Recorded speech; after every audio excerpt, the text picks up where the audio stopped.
मित्रांनो, अंदाज मतदारसंघाचा मध्ये आता पाहूयात सातारा मतदारसंघाबद्दल. आता साताऱ्यामध्ये भाजपचे उमेदवार उदयनराजे भोसले यांच्या विरुद्ध शरद पवार गटाचे शशिकांत शिंदे यांच्यात थेट लढत झाली. आता इथे या मतदारसंघामध्ये भाजपचे उमेदवार जे आहेत उदयनराजे यांना उमेदवारी द्यायला उशीर झाला याचा फटका उदयनराजेंना बसला.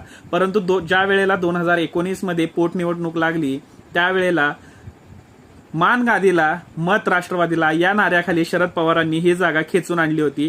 त्याचबरोबर आता सुद्धा राष्ट्रवादीच्या फुटीनंतर एक सहानुभूतीची लाट सातारा जिल्ह्यामध्ये आहे आणि या मतदारसंघामध्ये सुद्धा आहे. त्याचाच फायदा राष्ट्रवादी काँग्रेस शरद पवार गटाला होताना दिसतोय. सोबतच शशिकांत शिंदे यांचं काम या मतदारसंघामध्ये भरपूर असल्यामुळे त्याचा फायदा शशिकांत शिंदे यांना होताना दिसतोय आणि साताऱ्यामधून राष्ट्रवादी शरद पवार हे जिंकून येतील असा अंदाज सांगतोय. तुमचा अंदाज